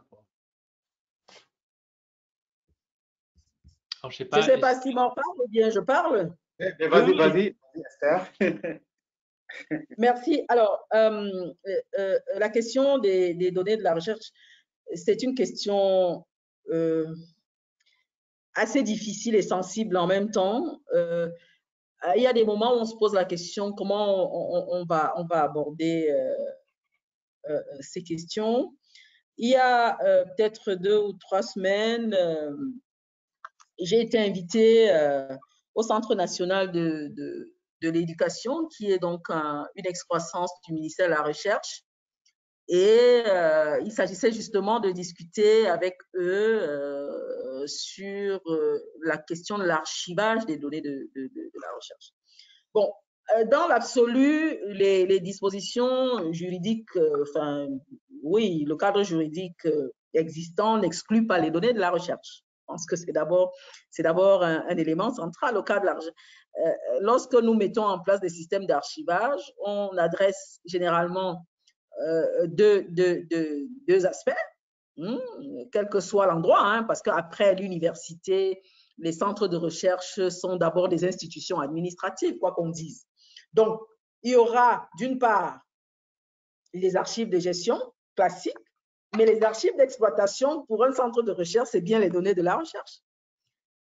Si nous appliquons de manière simple la mise en place des systèmes d'archivage, les données, le travail d'un centre de recherche, c'est de produire des données de la recherche. C'est vraiment ça son travail, pour caricaturer et dire ça simplement. Mais maintenant, une fois qu'on a dit ça, on n'a pas encore, on entre, mais on n'a pas résolu le problème. On n'a pas résolu le problème parce que si nous partons du principe suivant lequel les archives appartiennent à l'État, enfin, dans la majorité des cas, c'est vrai qu'on fait la distinction entre archives publiques et archives privées, encore que, vous savez, dans la plupart des lois, on n'arrive même pas à définir ce qu'est une archive privée, parce que c'est l'État qui assigne finalement la qualité d'archive privée. Or, quand on est dans un centre de recherche, on a le chercheur qui est certes un salarié de la structure, qui produit des recherches, mais qui peut également avoir des contrats, d'autres types de contrats qui lui permettent de produire. Alors, à qui appartiennent à la fin de la journée ces recherches? Sont-ce les recherches du centre de recherche ou les recherches du chercheur? Donc, il y a vraiment de grosses questions comme ça. Je ne suis pas sûre que j'ai la réponse, mais ce serait peut-être une réponse de l'administratif, c'est-à-dire que je me place du côté de l'administratif pour dire que, écoutez, vous, chercheurs, vos données de recherche appartiennent à l'État, point final. Et donc, on les traite au même titre que toutes les autres archives. Donc, c'est une réflexion qui devrait effectivement être mise. Oui, bah, nous, on est à peu près sur les mêmes questionnements, et c'est vrai que là, je pense qu'on peut continuer à échanger effectivement sur ces sujets-là. Effectivement, il y a parfois des données de la recherche qui sont pas si publiques que ça, comme vous le dites, et ça nécessite une expertise, et parfois même, il faut prendre une décision qui est pas toujours, enfin, qui est pas toujours motivée peut-être par des bonnes raisons, quoi. Donc, Exact. Juste pour ajouter à ce que vient de dire Esther, d'ailleurs, parce qu'en fait, ici, bon, c'est vrai qu'ici, nous, je pense qu'il y a un collègue ou bien il y a des mémoires qui travaillent sur les données de la recherche. Il y a certains étudiants qui, par le passé, ont travaillé sur ces données. Mais, cela rejoint ce que disait Esther tout à l'heure, ces données, c'est-à-dire le problème de ces données, c'est un problème de collecte. Parce que certains chercheurs croient que ces données leur appartiennent. C'est-à-dire que pour eux, ce sont des données personnelles. Alors que non. Parce que ce sont des données qu'ils ont exploitées dans le cadre d'une recherche, mais qui ne leur appartiennent absolument pas, n'est-ce pas? Donc là, ici, enfin, le problème, c'est plus un problème de collecte. Bon, c'est vrai que c'est une thématique qui est très actuelle dans le monde universitaire de manière générale. On en parle, ici à Dakar, on en parle souvent. Il y a des étudiants qui, je pense, qui travaillent là-dessus, qui ont. Ouais. Mais moi, je pense que le problème de ces données, c'est un problème de paternité, c'est-à-dire à qui appartient effectivement ces données. Vous aviez mentionné la Corée du Sud. J'avais rencontré des collègues de Corée du Sud, du monde universitaire. Et effectivement, ce type de questionnement était tout à fait valable aussi en Corée du Sud, parce que, comme vous venez de le dire, certains chercheurs sont persuadés que les données leur appartiennent. Et effectivement, il faut leur rappeler qu'il y a un cadre général et que ce sont effectivement des gens qui travaillent pour l'État. Donc voilà, ça c'est. Mais bon, donc oui, ce sont des sujets sur lesquels on peut continuer à échanger. En effet. Et d'ailleurs. Non, allez-y, je vous en prie. Je peux? Allez-y. Oui, peut-être pour ajouter quelque chose sur la question des données de la recherche.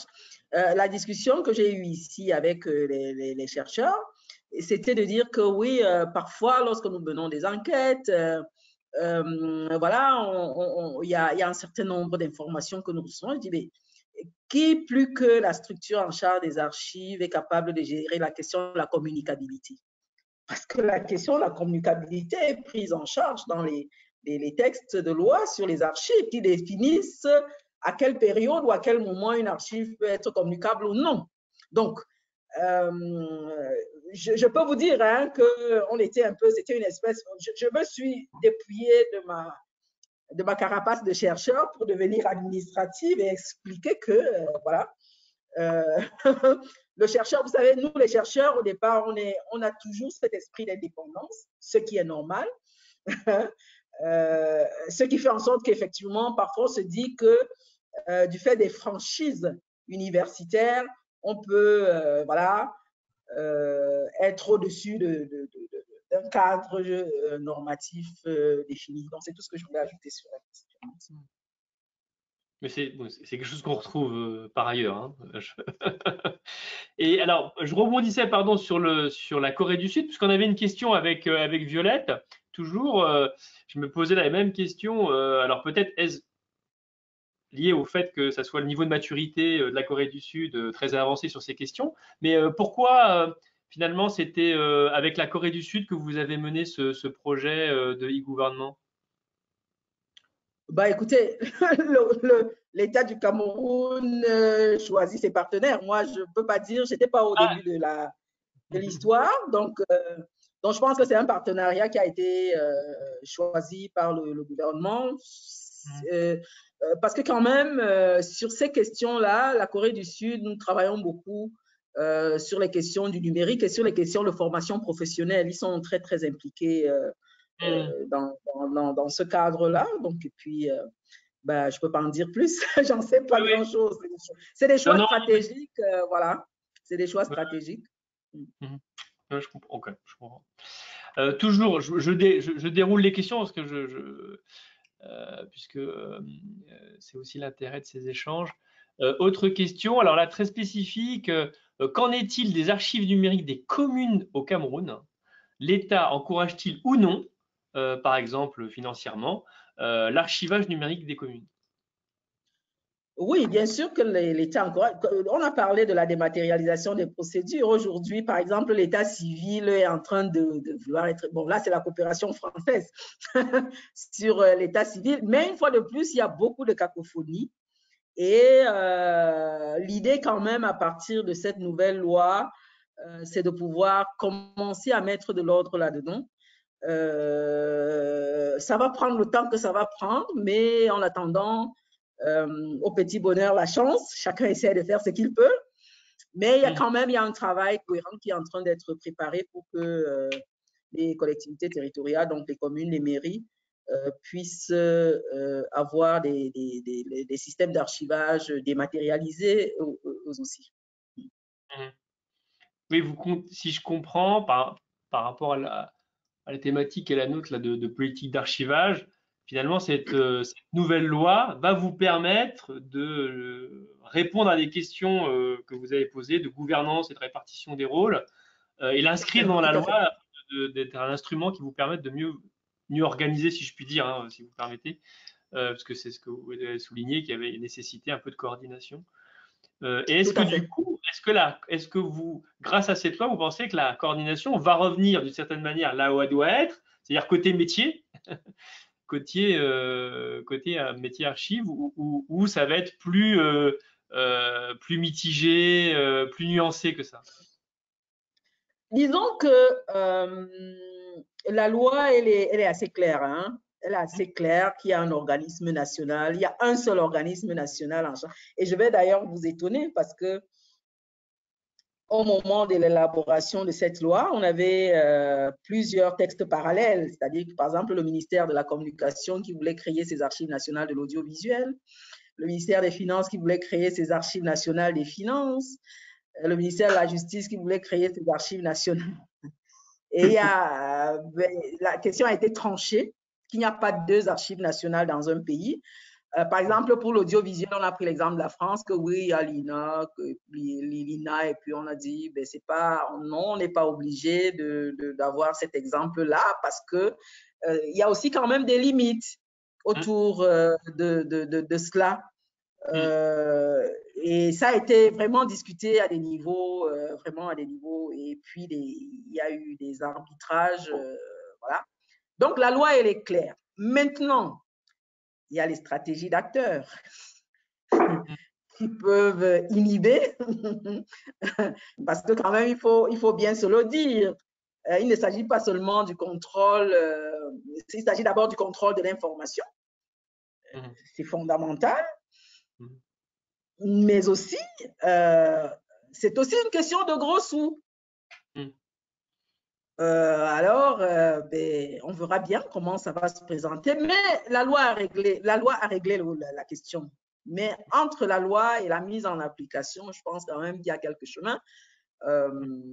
C'est d'ailleurs pour ça que, et la loi a prévu dans ses dispositions finales qu'on n'a que 18 mois pour commencer à l'appliquer, pour que tout le monde se mette au pas après. Et on nous a encore écrit il y a quelques jours pour nous rappeler cela, pour que les textes d'application soient disponibles et que les gens commencent à se conformer. Donc, je pense qu'il y a une volonté politique pour que les choses aillent dans le sens d'avoir un dispositif fort, mais je ne mets pas de côté la question de la stratégie des acteurs ce ne sera pas facile, ça c'est sûr. Mais au moins, il y a un cadre. On comprend bien que de toute manière, ça fait l'objet d'enjeux pour chaque ministère. Et alors, je continue les questions. Est-ce que vous avez justement des questions valables aussi pour professeur Diaye, pour connaître mieux la situation au Sénégal? C'est-à-dire s'il y a des archivistes dans tous les ministères, comment ça se passe? Est-ce que c'est des archivistes qui dépendent du ministère lui-même? Est-ce que c'est des archivistes qui dépendent des archives nationales? Voilà, comment ça s'organise un peu le tissu, les liens entre tous ces services d'archives? Est-ce que vous avez un rôle de pilote clair ou c'est un petit peu différent? Alors, il y a deux étapes, il y a deux périodes. À l'époque, je pense que c'était dans les années 80, il y avait ce qu'on appelait les archivistes missionnaires. C'est-à-dire qu'il s'agissait des archivistes recrutés par les archives nationales et qui étaient affectés au niveau des ministères pour gérer les archives. Ça, c'est la première étape, la première période. Maintenant, la deuxième période, c'est la période de la confusion. La période de la confusion, c'est-à-dire que l'État, parfois, ont recruté dans tous les sens. Voilà, certains étaient affectés aux archives nationales, d'autres directement dans les ministères et d'autres dans les grandes agences, etc., publiques. Donc, on ne savait plus qui dépendait de quel, etc. Voilà, donc c'était très compliqué. Mais en tous les cas, tous ces archivistes, quand même, c'était des archivistes de la fonction publique, n'est-ce pas? Alors, bon, au niveau des ministères, ce qui est dommage, c'est que, bon, là, il faut le dire, c'est-à-dire qu'au Sénégal, malheureusement, il n'y a pas une politique d'archives nationale. Ça n'existe pas. C'est-à-dire que ce qu'on pourrait appeler une politique d'archives nationale, avec une harmonisation des pratiques professionnelles, ça n'existe pas. L'élaboration des outils de gestion et de recherche, ça n'existe pas. C'est-à-dire que chacun fait comme bon lui semble. Donc, ce qui fait que dans certains, si je prends un ministère comme celui de l'économie et des finances, qui est un gros ministère avec presque une centaine d'archivistes, c'est le ministère où il y a beaucoup plus de problèmes d'archivage. Et pourtant, c'est le ministre qui regorge beaucoup plus d'archivistes. Et c'est là où il y a beaucoup plus de problèmes d'archivage. Alors, ce qui fait que là, s'il y avait une tutelle bien définie, c'est-à-dire que tous les archivistes dépendent de la direction des archives nationales, et après, maintenant, on les affecte, effectivement. Soit on les affecte en archives au niveau des ministères ou bien au niveau des archives départementales, communales, etc. C'est vrai que pour les archives départementales, c'est autre chose parce qu'il y a quand même la fonction publique territoriale, n'est-ce pas? C'est un peu comme par exemple, c'est le cas en France, il y a la fonction publique territoriale. Mais ici, au Sénégal aussi, il y a les archivistes au niveau des régions et des départements. Mais au niveau des ministères, actuellement, on ne sait pas si les archivistes dépendent de la direction des archives ou bien ils dépendent du ministère carrément. Donc là, c'est vraiment la confusion. Juste un mot, si vous permettez, sur la question précédente relative à l'état civil. C'est vrai que l'état civil, la dématérialisation de l'état civil, bon, le Sénégal a consenti quand même des pas énormes dans ce sens. Mais malheureusement, on a mis toujours la charrue avant les bœufs. Parce que, c'est-à-dire qu'au Sénégal, il y a un problème juridique.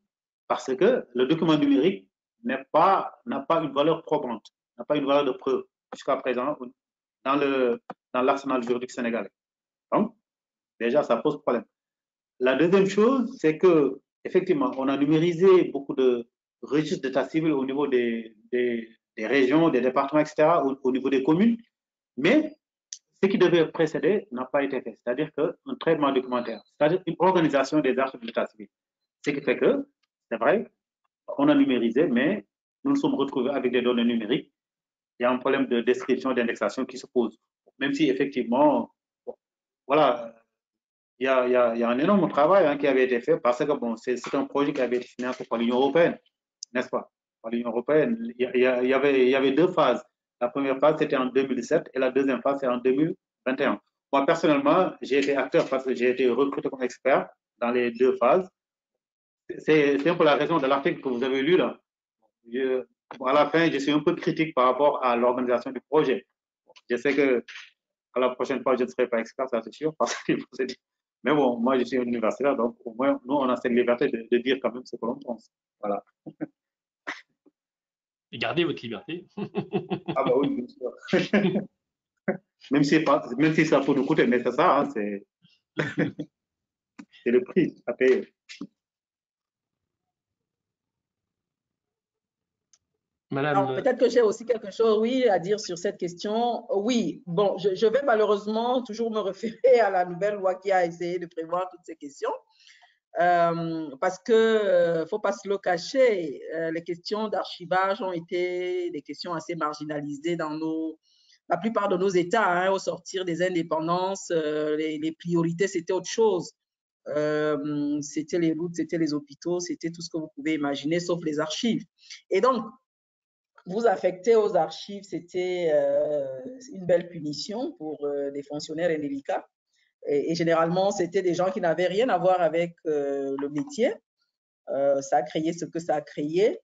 Et donc, aujourd'hui, d'ailleurs, la nouvelle loi camerounaise prévoit les inspections, le contrôle archivistique, on appelait, il y a toute une section sur le contrôle archivistique, qui appelle donc que ce contrôle soit assuré par des inspecteurs et des contrôleurs archivistiques qui prêtent serment, qui sont formés, donc il y a quand même un dispositif qui est pris en place, qui est mis en place pour que désormais n'entre qu'ici un géomètre ou plutôt un archiviste. Donc c'est quand même des dispositions fortes qui, nous l'espérons, vont permettre de régler cette question des ressources humaines, parce que jusque-là, on a bénéficié de la formation. À l'époque, l'EBAD était l'école qui formait un peu les archivistes africains. Et puis, je pense que chaque pays a commencé à développer ses propres systèmes de formation, ce qui est le cas, par exemple, au Cameroun, depuis un peu plus de 20 ans. Nous avons une formation, je crois, 30 ans même déjà. Nous avons une formation dans le domaine de l'archivage, dans le domaine de l'information documentaire. Mais les produits de cette formation sont complètement happés par le secteur privé parce que, évidemment, l'État ne recrute pas. Même quand on lance des concours, c'est pour recruter une dizaine de personnes. Et une fois que ces personnes sont arrivées à la fonction publique, ce n'est pas aux archives qu'elles veulent bien aller. Ce n'est pas valorisant. Et elles vont ailleurs. Elles préfèrent muter, avoir leur matricule budgétaire à la fonction publique et trouver une autre porte de sortie. Donc, cette situation a été prise en compte et il y a d'ailleurs dans l'exposé des motifs de la loi, il y avait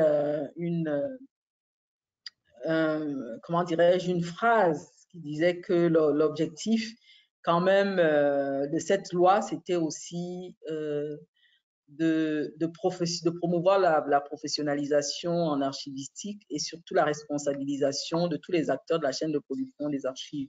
Donc, tout ça doit être mis en musique. Le cadre est déjà là, mais après, il faut trouver. Ce sera pas facile parce que quand même, je dis toujours, je sors d'un, vous pouvez voir ça, je sors d'une conférence tout à l'heure sur la question du retour des biens culturels et donc le rôle des archives sur la question du retour des biens culturels. Et justement, les uns et les autres m'ont posé la question de savoir, bon, comment on fait les archives, et ainsi de suite. Je dis, écoutez, on sort quand même de quelques siècles de désordre documentaire. Ce n'est pas en claquant du doigt que les problèmes seront résolus. Donc, il faut être patient. Et c'est un travail de tout le monde parce qu'en fait, les archives nationales, c'est la somme de toutes les archives qui sont produites ailleurs. Si ailleurs, on ne les conserve pas bien, évidemment, au final, les archives nationales n'auront rien. Donc, il y a un effort commun à pouvoir mettre en place des systèmes assez solides d'archivage à la fois physique et numérique. Très bien, très très intéressant. On commence à avoir épuisé nos questions. J'espère qu'on ne vous a pas épuisé vous. En tout cas, je vous remercie pour votre liberté de parole parce que c'est intéressant justement d'avoir ces échanges un peu de franchise. Hein. Je vois que Violette Lévy se joint à moi. Un grand merci à nos deux intervenants pour la qualité de leur présentation et aussi pour leur franchise. Et c'est un peu l'ADN justement du groupe 1 et de l'association Aristote, c'est d'être entre pairs et de pouvoir échanger librement sur nos sujets. Et c'est pour ça que ça nous a les sujets, les projets qui marchent ou ce qui marche pas, parfois même ce qui nous intéresse plus et ce qui marche pas. Je dis souvent ça, mais voilà, et pouvoir échanger en liberté sur ces questions. Et je rebondis sur ce que disait Nicolas tout à l'heure. Il y a vraiment matière à ce que nous poursuivons ces échanges, voilà, sur un peu plus loin que j'espère, juste ce webinaire. Parce que on voit bien qu'il y a plein de sujets connexes que nous avons en commun. Tu voulais dire quelque chose, Nicolas, pardon. Oui, moi j'avais une dernière petite question, j'espère qu'elle est petite. Hein. C'est que vous, dans les deux cas, au Sénégal et au Cameroun, est-ce que parce que nous le groupe 1, c'est aussi l'occasion d'échanger avec des entreprises sur leurs problématiques d'archivage. Est-ce que vous avez des contacts avec les entreprises qui rencontrent évidemment les mêmes problèmes d'archivage que nous, hein. Enfin, c'est pas spécial à l'État.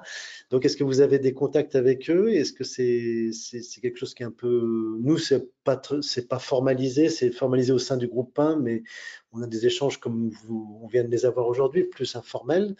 Mais vous échangez aussi avec eux, vous partagez des solutions, Je prends la main, Maur. Vas-y. Merci. Toujours les femmes d'abord. C'est gentil, c'est élégant. Alors, oui, les archives nationales signent, c'est prévu dans leur texte, hein, même si elles doivent disparaître dans leur état actuel, mais c'est prévu dans leur texte qu'elles signent des conventions avec toutes les institutions et font de l'accompagnement institutionnel et de l'assistance technique. Donc, c'est ce que nous faisons. Depuis que nous sommes là, nous avons des contrats. D'ailleurs, je viens en France la semaine prochaine pour le compte d'une entreprise qui collecte un peu ces données parce qu'elle va fêter un peu son 150e anniversaire. Donc, on a des contacts avec les entreprises, nous les accompagnons, nous les aidons à mettre en place leur système. Parce que, comme je l'ai dit, s'ils n'ont pas de bon système, à la fin, aux archives nationales, on n'aura rien. Et comme il y a les entreprises publiques, il y a les entreprises privées qui ont une mission de service public. il faut pouvoir les accompagner. Il y a les ministères eux-mêmes. Donc, nous signons des conventions. À ce jour, nous sommes à une vingtaine de conventions avec plusieurs structures. Donc, les ports, tous les 2 ports, le port de Douala, le port de Kribi, on a des conventions. Ils sont en train de construire leur bâtiment d'archivage en ce moment. Nous les accompagnons en définissant les normes de construction. Nous faisons à peu près ce qu'on appelle la maîtrise d'œuvre fonctionnelle. Nous les accompagnons dans l'élaboration de leurs outils de gestion des archives. Nous les accompagnons dans le développement des vocabulaires dédiés à leur entreprise, la définition des métadonnées, ainsi de suite, la mise en place des systèmes d'archivage électronique. Nous sommes en train d'accompagner en ce moment le Crédit foncier du Cameroun, la Banque des communes. Il y a une mission de développement des matériaux locaux, ça s'appelle Mipromalo. Donc, il y a quand même pas mal de structures que nous accompagnons, des hôpitaux. Donc, on a l'hôpital général de Douala pour qui nous devons aller faire un audit. Donc, et c'est très intéressant parce que ça nous permet d'avoir, et je le dis souvent à mes collaborateurs, une structure, même si elle a le même métier qu'une autre, les questions d'archivage vont se poser de manière différente. Et les solutions aussi ne seront pas exactement identiques. Et c'est ça qui rend justement le métier passionnant, d'avoir affaire à des situations différentes qui appellent aussi des opérations complètement nouvelles et différentes.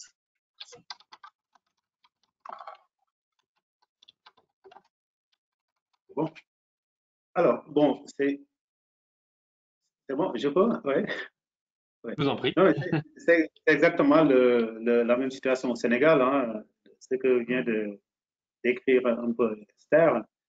Sauf que nous, bon, moi je suis à l'EBAT, nous, ce ne sont pas les archives nationales, mais nous à l'université, on a, c'est-à-dire une mission d'enseignement, de recherche, mais aussi une mission de service à la société, c'est-à-dire à la communauté. Voilà. Ce qui fait que nous, on a accompagné beaucoup d'entreprises, bon, je ne pourrais pas les citer, hein, on a non seulement en termes de conseil d'expertise, mais aussi en termes de formation. J'en prends juste 2. Je prends l'administration, la direction générale des impôts et des domaines du Sénégal. C'est-à-dire que c'est un peu l'administration qui alimente le budget de l'État à plus de 60%, n'est-ce pas? C'est-à-dire qu'ils avaient un grand projet qui était destiné à l'élargissement de l'assiette fiscale de la direction des impôts. Alors, le problème, c'est que il y avait beaucoup d'entreprises, il y avait beaucoup de dossiers de redressement fiscal, mais la prescription, c'est 4 ans. C'est-à-dire qu'au bout de 4 ans, l'argent est perdu. C'est-à-dire qu'on ne peut plus contraindre la société à payer le redressement. Donc là, et cela était dû au fait que les archives, les dossiers étaient souvent perdus. C'est-à-dire qu'il y avait une désorganisation totale des archives. Et là, ils ont fait appel à l'EVAC. Il y a ce que j'ai dit là, il y a 3 ans de cela. Ils nous ont demandé vraiment de les aider, de mettre en place un système d'archivage et de les accompagner avec nos étudiants.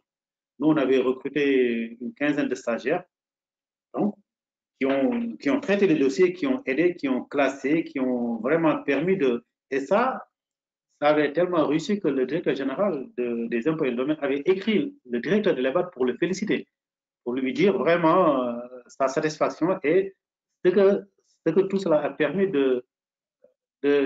d'apporter comme argent, comme redressement, etc. Donc ça, c'est extrêmement important.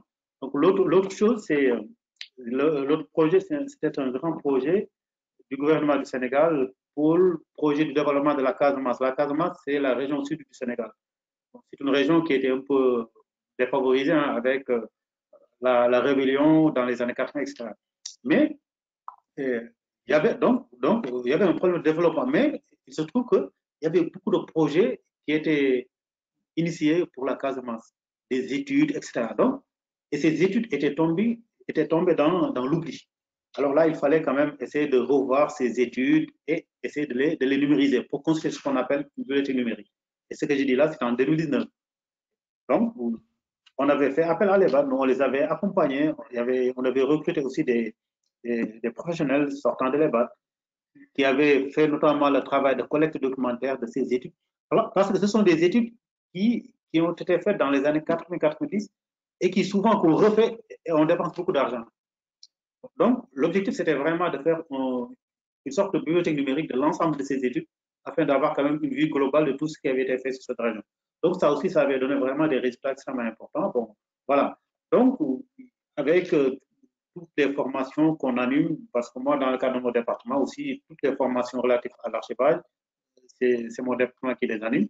Donc, voilà, vous voyez, c'est ce qui fait que actuellement, moi, je pense qu'en tous les cas, en tout cas, au Sénégal, il y a une prise de conscience de l'importance des archives.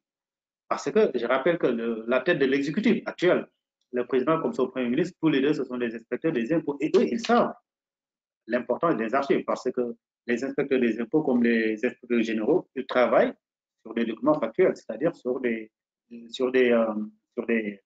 documents de preuve, quand même, pour pouvoir faire leur travail. Donc voilà, ne serait-ce que pour donner ces exemples, mais en tout cas, il y a une collaboration franche et extrêmement importante qui est là entre effectivement le monde de l'administration et la formation dans le domaine de l'archivage. Merci beaucoup, oui. Alors nous allons arriver bientôt au terme de notre webinaire. Donc effectivement, hein, comme le soulignait Nicolas, sans être un groupe lobbyiste, hein, on se veut comme étant un groupe d'experts qui peut orienter finalement les solutions proposées par des fournisseurs, des prestataires, pour qu'ils comprennent mieux nos besoins, et c'est aussi une chose qu'on essaye de faire. Alors, il y a nos collègues des archives départementales de la Gironde qui nous signalent que effectivement ils ont eu 2 stagiaires qui était responsable des AN du Rwanda et qui était en charge, qui venait s'inspirer, si je comprends bien, pour écrire l'évolution de leur loi sur les archives, voilà, en français et en langue locale. Voilà. Donc, alors je lis, hein, leur partenariat pour la NUM des archives de la colonisation est belge pour la chrono belge. Alors là, j'avoue que je ne suis pas sûr de tout comprendre. Peut-être pour vous, mais donc voilà. Mais en tout cas, une information intéressante. On voit qu'il y a un mouvement de vouloir inscrire dans la loi donc toutes ces évolutions dans différents pays de l'espace francophone et d'Afrique là en particulier. Écoutez. Merci encore beaucoup de votre temps et de ces échanges intéressants. Si vous êtes d'accord, on reviendra vers vous pour essayer de trouver des modalités pour continuer ces échanges. Là, c'était dans le cadre d'un webinaire un peu solennel d'une certaine manière. Enfin voilà. Mais on a des réunions aussi plénières où on a des échanges sur des sujets particuliers. Et on serait ravis de pouvoir vous y compter. Donc, alors jusqu'à présent, on faisait des réunions en présentiel. Évidemment, il faut qu'on trouve des solutions hybrides ou full, ou des réunions full complètement en visioconférence, et pour faciliter les échanges. Voilà. Merci beaucoup. Merci beaucoup de votre participation et d'avoir pris sur votre temps pour échanger avec nous, pour partager avec nous vos expériences. Merci à vous et au plaisir de continuer les échanges. Voilà, merci bien. J'ai plein de remerciements dans les questions. Oui, merci. Je disais juste merci à tous, et effectivement, cette plateforme, je ne vais pas vous le cacher, à titre personnel, m'intéresse pour toutes les raisons que vous pouvez imaginer au regard de tous les projets qui sont en train d'être mis en route. Je pense qu'au-delà simplement des questions d'ordre technique ou des questions d'ordre politique, on a besoin de réfléchir finalement dans le champ des sciences humaines et sociales, tout ce que cela signifie à la fin de la journée. Donc, je suis vraiment très intéressée et merci je ne sais pas comment je suis arrivée là, mais un jour j'ai reçu un mail et puis voilà, Je n'ai pas dit non. Et je ne pense pas que j'ai eu raison de dire oui. Merci. Merci encore une fois. Merci. Portez-vous bien et à très vite. Merci à toutes et à tous de votre attention.